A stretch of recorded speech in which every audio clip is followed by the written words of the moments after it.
चलिए हम लोग अब पहुंच चुके हैं दर्पण, जो इस चैप्टर की जान है। लेकिन दर्पण पढ़ने से पहले एक छोटा सा टॉपिक रह रहा है, तो आज हम उसको भी निपटा देते हैं, क्योंकि एग्जाम में 2 नंबर का क्वेश्चन कई बार पूछ लिया जाता है। तो हम लोग पढ़ेंगे पार्श्व विपरिवर्तन, इसको इंग्लिश में बोलते हैं लैटरल इन्वर्जन क्या होता है। तो इस बात को जान लेते हैं एग्जाम में, क्योंकि पूछा जा रहा है बार बार। अच्छा, पार्श्व विपरिवर्तन जानने से पहले हम लोग जान लेते हैं विपरिवर्तन। देखो ये तो पार्श्व विपरिवर्तन होता है भाई, तो विपरिवर्तन क्या है, तो पहले हम लोग विपरिवर्तन को जान लेते हैं। तो एग्जाम में विपरिवर्तन पूछा नहीं जाता है, ना के बराबर ये क्वेश्चन आता है, पर पार्श्व विपरिवर्तन एग्जाम में आता है 2 नंबर का। ठीक है, तो एक बार समझने की कोशिश करते हैं। देखो विपरिवर्तन क्या होता है, इसको इन्वर्जन बोलते हैं।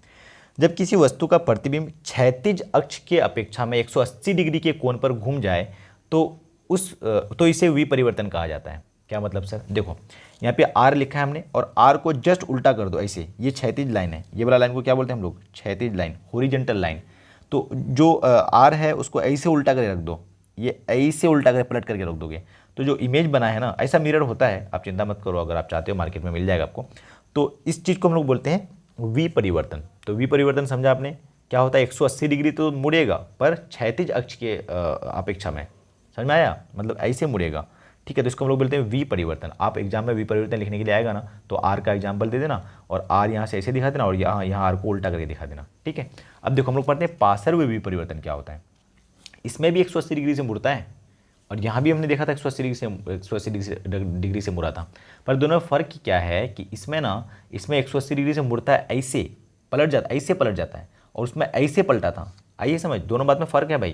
तो देखो यहाँ आर हमने बनाया ऐसे, और यहाँ ऐसे दिख जाएगा। जैसे हम लोग अपने आप को देखते हैं ना, जो आपका समतल दर्पण है, जो इमेज मिरर में देखते हो आप, जब आईना संवरने के लिए देखते हो, तो वहाँ जो आपका प्रतिबिंब बनता है ना, वो पार्श्व विपरिवर्तन ही बनता है, लैटरल इन्वर्टेड इमेज बनता है आपका।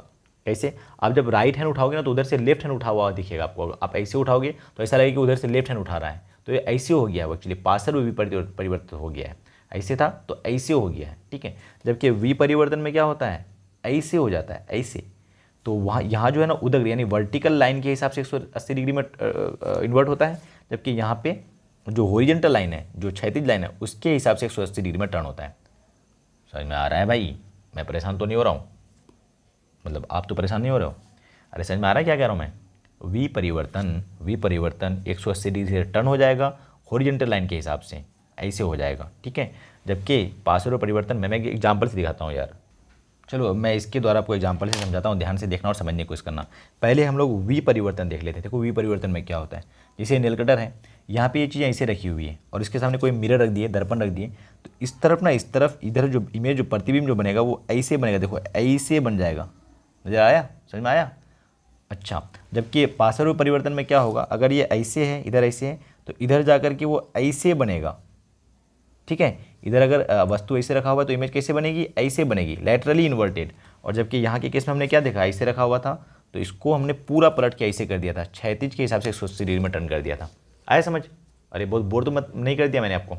चलो ठीक है, तो आप विपरिवर्तन ध्यान रख लेना, और पार्श्व परिवर्तन ध्यान मत रखना, लिख लेना इसको एक अच्छा से, एग्जाम में पूछता है 2 नंबर का। ठीक है, चलो कल से स्टार्ट करेंगे हम लोग दर्पण, जो काफ़ी शानदार होने वाला है। दर्पण 3 तरह के हम लोग पढ़ने वाले हैं, समतल, गोलीय और परवल है, मज़ा आ जाएगा। ठीक है, गोलीय फिर 2 तरह का होता है, गोलीय उत्तल और अवतल, आपने सुना होगा, बहुत भयंकर मजा आने वाला है। ठीक है, चलो bye bye, see you, take care.